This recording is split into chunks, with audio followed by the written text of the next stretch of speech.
नमस्कार। विश्व समाधान मंच प्यारा उत्तराखंड में आप सबका स्वागत है। आज आपको ले चलते हैं उत्तराखंड की देवभूमि उत्तराखंड में, जहां पूरे देश के साथ लोकसभा चुनाव 2024 का डंका बज गया है। प्रथम फेज में जहां चुनाव है, चरण में चुनाव है। 19 अप्रैल को आजकल नामांकन भरे जा रहे हैं। होली का समय है, कल होलिका दहन है।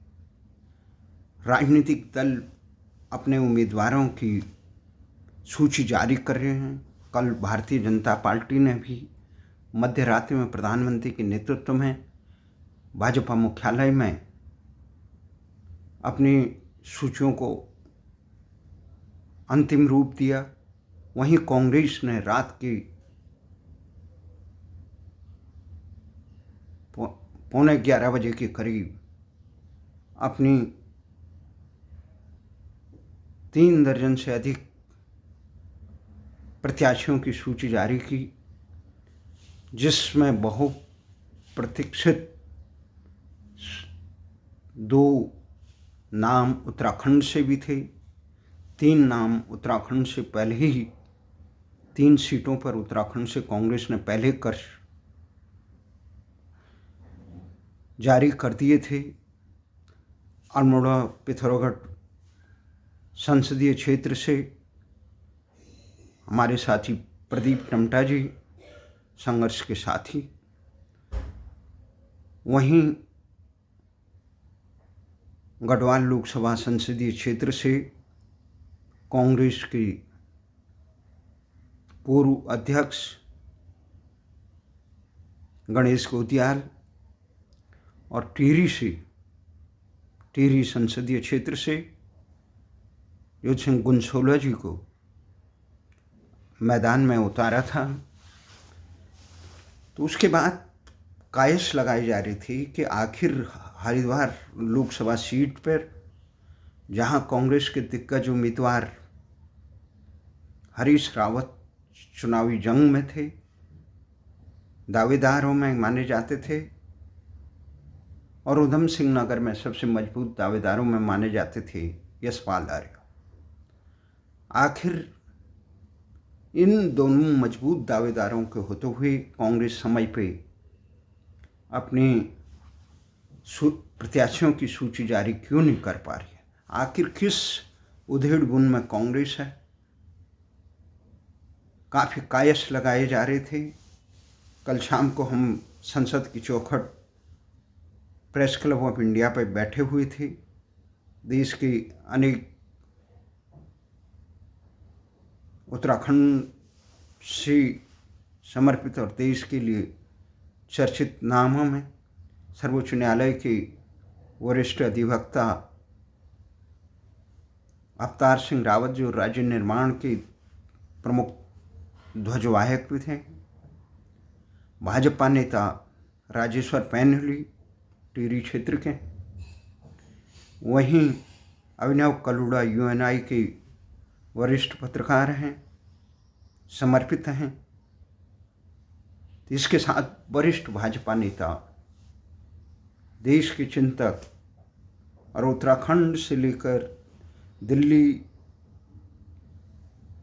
के तमाम मामलों के विशेषज्ञ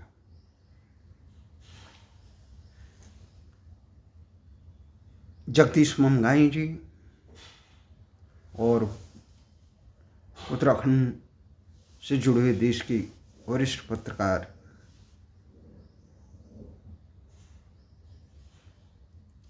साथी वहाँ पे थे। चर्चा हो रही थी। चर्चा में यही चल रहा था, आखिर कांग्रेस, ये चर्चा चल रही थी, कांग्रेस ने शायद नैनीताल उधम सिंह नगर से महेंद्रपाल को अपना उम्मीदवार बनाया। महेंद्रपाल जो हमारे जानकार भी हैं, 2 बार की संसदीय क्षेत्र का प्रतिनिधित्व कर रहे हैं, कुमाऊं विश्वविद्यालय के छात्र नेता भी रहे, बहुत मिलनसार भी, मीठी बोलते हैं, तिवारी की तरह। उनकी पत्नी भी चिकित्सक रही। तो ये बहुत, और वो भी बहुत कांग्रेस के बड़े नेताओं में जाने जाते हैं, पर भारतीय जनता पार्टी को टक्कर देने की स्थिति में सहृदयता नहीं।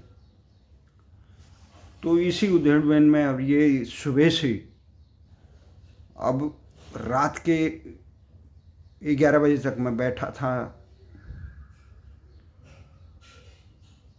तो तभी एकाएक मैंने फ़ोन पे देखा। मेरे फ़ोन आजकल में कई व्यवधान चल रहे हैं, उसमें घंटी नहीं सुनाई दे रही है। उसकी जो घंटी है वो सुनाई नहीं देती, घंटी सुनाई नहीं दे रही। देखा कि उसमें कुछ कॉलें दिखाई दी जो आई हुई है। उनमें देखा कि 11:15 बजे के बाद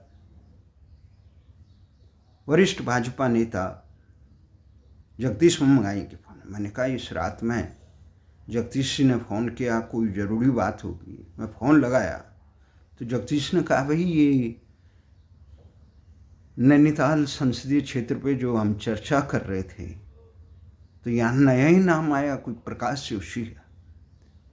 और हरिद्वार संसदीय क्षेत्र पे वीरेंद्र रावत है। ये हरीश रावत के सुपुत्र हैं। मैंने कहा हाँ, हरीश रावत के सुपुत्र हैं। तो चौंक पड़े, क्योंकि ये लंबे दिन तक इससे साफ हो गया कि भारतीय जनता पार्टी 400 पार का जो चुनाव का नारा था वो कहाँ तक कारगर होगा, कौन भारी पड़ेगा, कौन कमज़ोर होगा, इसकी समीक्षा हम बाद में करेंगे। परंतु इन दो नामों से मुझे ये हुआ, यहाँ प्रकाश जोशी का सवाल है।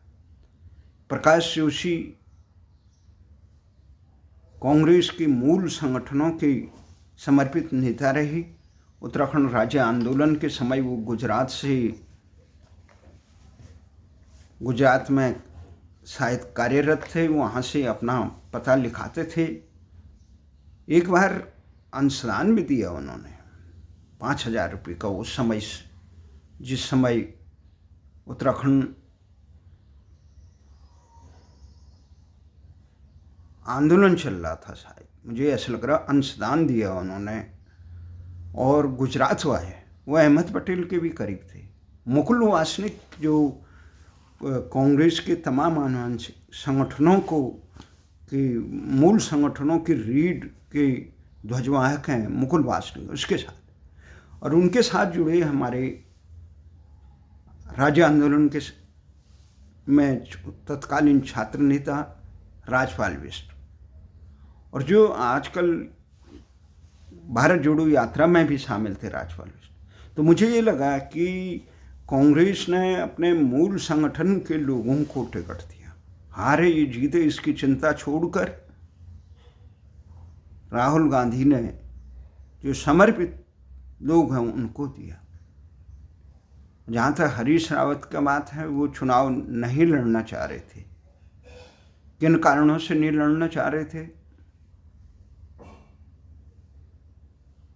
ये वो जानते हैं, पर ये इतना जगजाहिर है, ये सांकेतिक रूप से दिखाई दे रहा है कि चुनाव घोषणा होने के कुछ ही दिन पहले जिस प्रकार से हरक सिंह रावत जो उत्तराखंड कांग्रेस के दिग्गज नेता, उन पर ईडी या सीबीआई का जो छापा पड़ा, एक पुराने मामले में, बहुत पुराने, उसके बाद वो बीजेपी भी में भी जुड़ गए थे, कांग्रेस में भी वापस आ गए, उस मामले में जुड़ा। उससे मैंने ये आंकलन कर लिया था कि अमित शाह भारतीय जनता पार्टी के रणनीतिकारों को ये पूरा आभास हो गया था कि हरक सिंह हरिद्वार लोकसभा की सीट से दावेदार प्रमुख दावेदार कांग्रेस बना सकती है प्रत्याशी, क्योंकि हरक सिंह सामदाम दंड भेद और जमीन पे अपनी विपरीत परिस्थितियों में भी एक मजबूती से संघर्ष करने वाले नेताओं में जाते। भले ही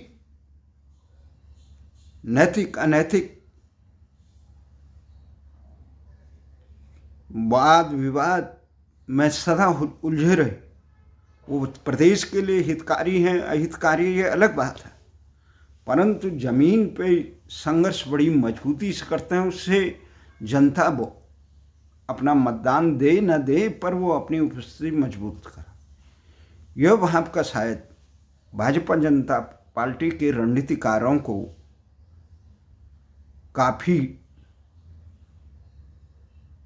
खतरे में डाल दिया, उन्हें चिंता हो गई। और जिस प्रकार से इस मामले में हरक सिंह पर छापा पड़ा, उसके बाद अभी तक कोई कार्रवाई नहीं।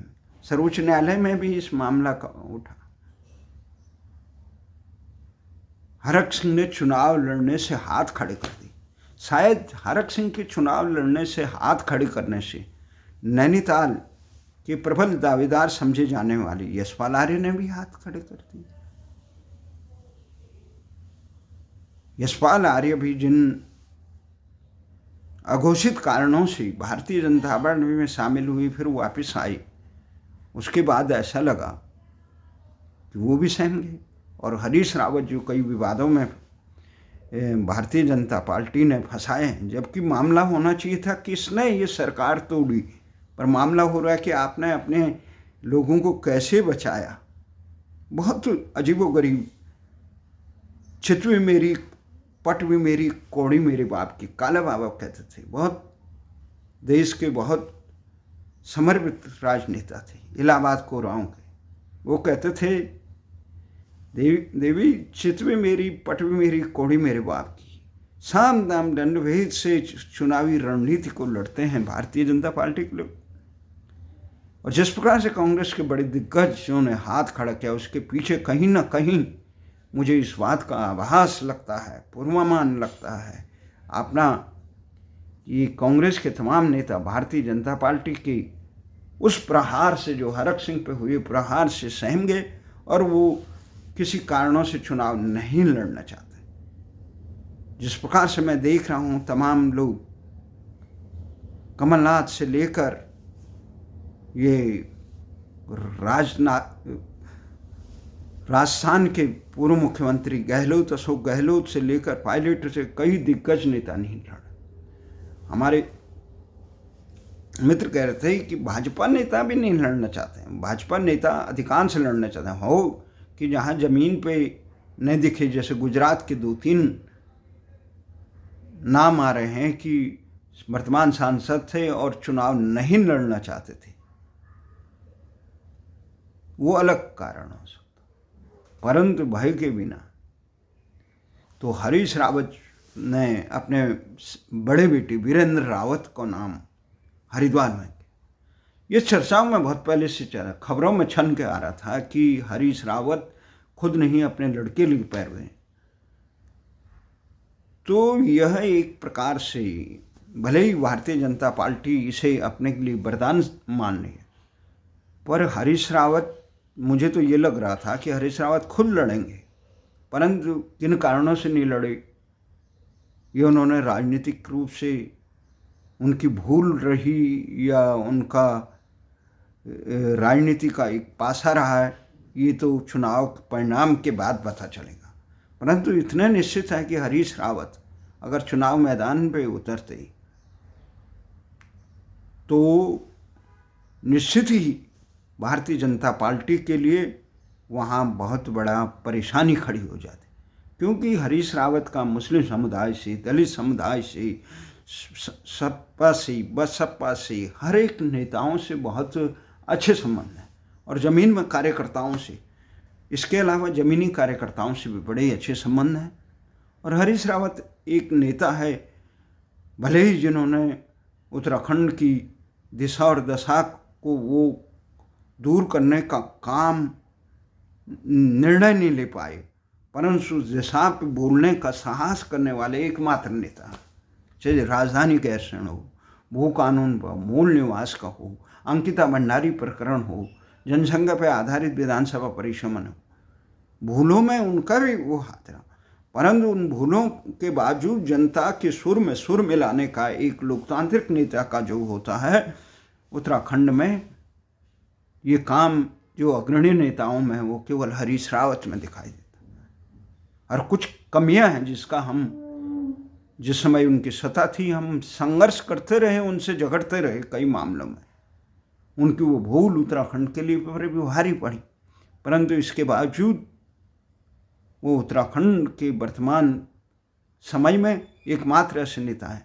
उन्हें लड़ना चाहिए था, परंतु उन्होंने पारिवारिक कारणों से, क्योंकि जिस ढंग से उन्होंने एक बेटी को हरिद्वार ग्रामीण क्षेत्र से विधायक बना दिया, पत्नी दूसरी पत्नी जो है उनको भी एक बार अल्मोड़ा लोकसभा संसदीय क्षेत्र से उतार चुके हैं। कांग्रेस में भी वरिष्ठ महिला पदाधिकारी हैं। तो वो जिस प्रकार से उन्होंने अपने बेटे को वीरेंद्र को उतारा, वीरेंद्र को मैं बहुत जितना भी जानता हूँ, वीरेंद्र अपने पिता की नक्शे कदम पे चलने वाला है, एक युवा है और वो राजनीतिक परिवार में पैदा हुए तो राजनीति के से भरपूर हैं। यहाँ छात्र राजनीति में भी रहे दिल्ली में, उसके बाद वो उत्तराखंड को उन्होंने कर्मभूमि बना दी, वहाँ पे अपना व्यवसाय करते हैं शिक्षा संबंधी। अब उनके मन में ललक थी, हरीश रावत से वो अपने हितों के लिए बड़ा दबाव डालते थे। एकमात्र ऐसा बेटा है जो दबाव डाल सकता है हरीश रावत पे, वो वीरेंद्र था। यह सबसे छोटा दिग्विजय होगा। आनंद जो युवक कांग्रेस का नेता थे, एनएसयूआई के नेता, प्रदेश अध्यक्ष रहे, उनको मुझे लगता था उनके लिए मांगा जा रहा है, पर आनंद एक सुलझा हुआ युवा है, समझदार है। तो वो कह रहे थे कि एक बार कि अंकल आप सब जानते हैं, हम भी विपरीत परिस्थितियों में, पिताजी ने जिस प्रकार से कई चुनाव हारे हैं, हमारी भी स्थिति ठीक नहीं। हालांकि मुख्यमंत्री बनने या केंद्रीय मंत्री बनने के बाद उनकी स्थितियां काफ़ी बदल गई हरीश रावत की, पर आनंद की बदली या वीरेंद्र की बदली या नहीं बदली इसका मैं ज़्यादा गवाह नहीं हूँ, परंतु वहाँ रहन सहन और ये तमाम चीज़ों को देखकर मुझे लगता है कि जब हरिद्वार से वो सांसद बने, उसके बाद वो केंद्र में मंत्री भी बने, उत्तराखंड के मुख्यमंत्री बने, तो उसके बाद उनकी स्थिति में काफ़ी सुधार हुआ, उनके रहन सहन और उनके तमाम उससे। परंतु ज़मीन से जुड़े हैं, वीरेंद्र कितनी टक्कर देगा ये तो समय बताएगा। परंतु इस बात से मुझे एक बात का एहसास है कि अगर गढ़वाल लोकसभा सीट में राजपाल बिष्ट बड़ी मजबूती से दावेदारी करते, चाहे इस समय डॉक्टर प्रेम बैखुंडी ने किया, परंतु मुझे इन दो टिकटों से ये लगता है कि राहुल गांधी अपने समर्पित लोगों को, जो संगठन के मूल हैं, उनको टिकट दें। विधानसभा में भी उन्होंने ये दिया था। प्रकाश की जो टीम थी उत्तराखंड में, इसमें राजपाल बिष्ट थे, खरोला थे, युवक कांग्रेस के खरोला थे, और पुंडीर था, संग्राम सिंह पुंडीर। इन लोगों को मैं जानता हूँ। जयंती नटराजन एक युवा नेत्री है, और जिसमें उत्तराखंड में वर्तमान में महिला जो अध्यक्ष है कांग्रेस की, ज्योति रौतेला, उसको भी आगे बढ़ाने में राजपाल बिष्ट और ये अपने नैनीताल जिनकी टिकट हुई प्रकाश जोशी, उनका भी हाथ है, क्योंकि उन्होंने ही उनको रास्ता दिखाया शायद।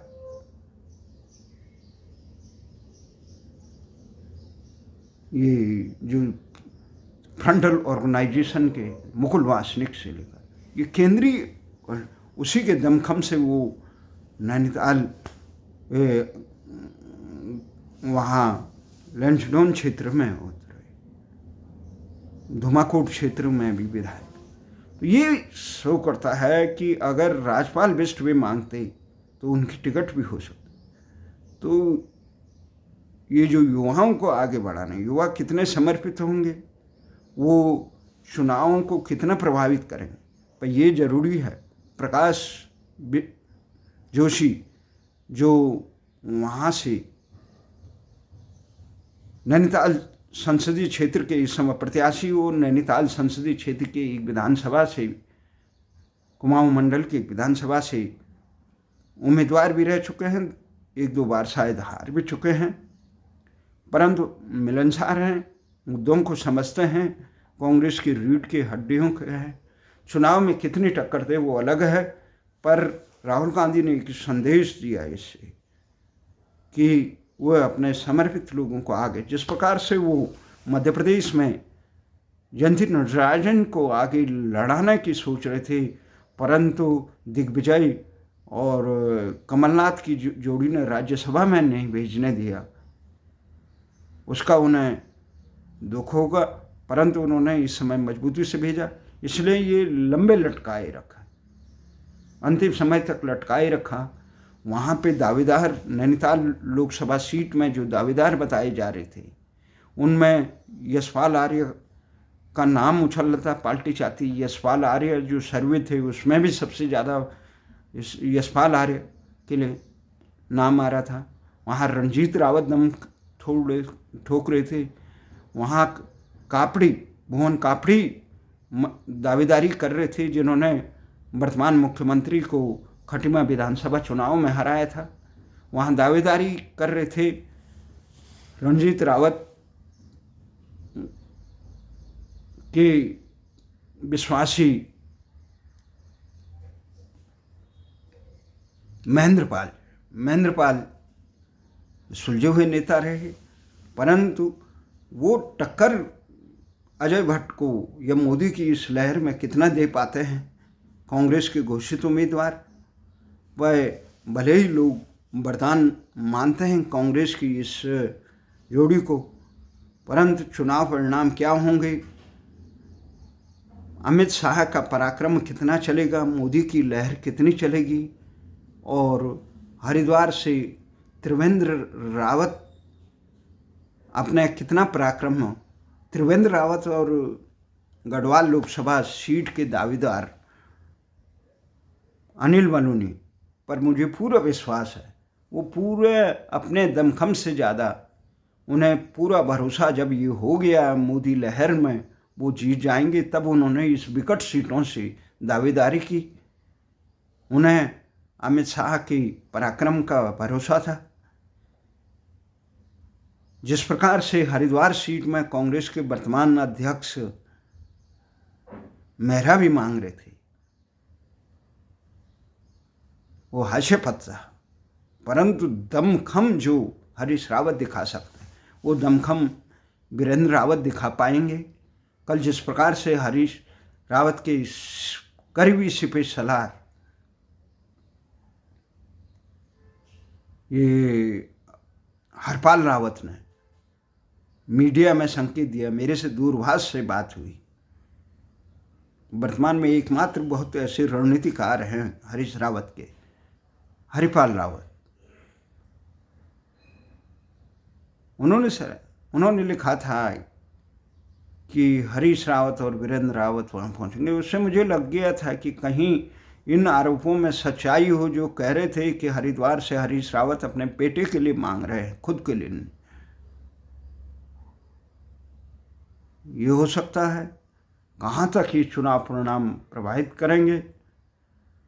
कांग्रेस में परिवारवाद का आरोप लग रहा है, वही आरोप भारतीय जनता पार्टी के तमाम नेताओं को यहाँ झेलना पड़ रहा है। जिस प्रकार से नेताओं के परिजनों को सुषमा स्वराज की बेटी हो या मल्होत्रा के बेटे हो, ये तमाम लोग हैं जितने भी हैं, उनको टिकट दी गई। वो भी परिवारवाद जनता मानती है। भले ही कांग्रेस जैसा परिवारवाद जो नेहरू परिवार का है, अध्यक्ष वही रहेगा, वो भारतीय जनता पार्टी में नहीं है। परंतु इस समय लोकतंत्र पूरी तरह से जिस प्रकार से देश में कई प्रहार हो रहे हैं, उसे लगता है ये क्या रंग लाएगा हरिद्वार और नैनीताल में कांग्रेस के सिपाही सलारों को उतारना। मध्य प्रदेश में दिग्विजय सिंह को चुनाव मैदान में उतारा गया या कोई दूसरे दिग्विजय है, पर लगता है कांग्रेस आला नेतृत्व बहुत करीब से अपने नेताओं के रंग बदलते चेहरे देखकर रणनीति बना रहा हो। परंतु इतना हम बार बार आला कमान से भी अपेक्षा करते हैं, कांग्रेस आला कमान से सलाह ही दे सकते हैं, क्योंकि जितने भी राजनीतिक दल, भारतीय जनता पार्टी हो, कम्युनिस्ट पार्टी हो, लोग कहते हैं आप राजनीति नहीं है, फिर भी इतना कि ये हमारे सेवक हैं, ये देश के सेवक, इन्होंने देश की सेवा करने का, ये इस ढंग के नहीं है कि उत्तराखंड के विधायकों की तरह कि ये कहे कि हमें ठंड लग रही है गैरसैंण में, हम विधानसभा सत्र में, ऐसे नालायकों की ज़रूरत नहीं है जनपद। ये शपथ लेते हैं कि हमारे देश की सेवा करते हैं जितने पार्टियां, ये हमारे राजशाही नहीं है कि ये हमारे बाप, ये हमारे सेवक हैं। चाहे मोदी जी हो, राहुल जी हो, ये केजरीवाल हो, ये सेवक हैं और ये कहते भी हैं समझ में, परंतु इनके आचरणों से ये शो होता है।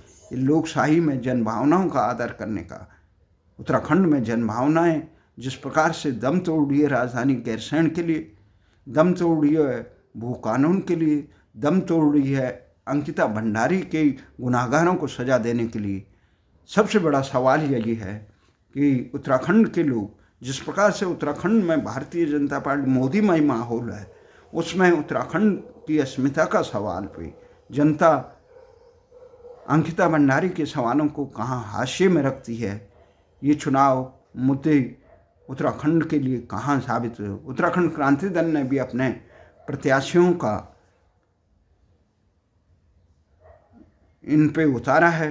देखते हैं अगले अंक में ये चुनावी समर पे हम बनाएंगे। धन्यवाद। जय हिंद, जय उत्तराखंड।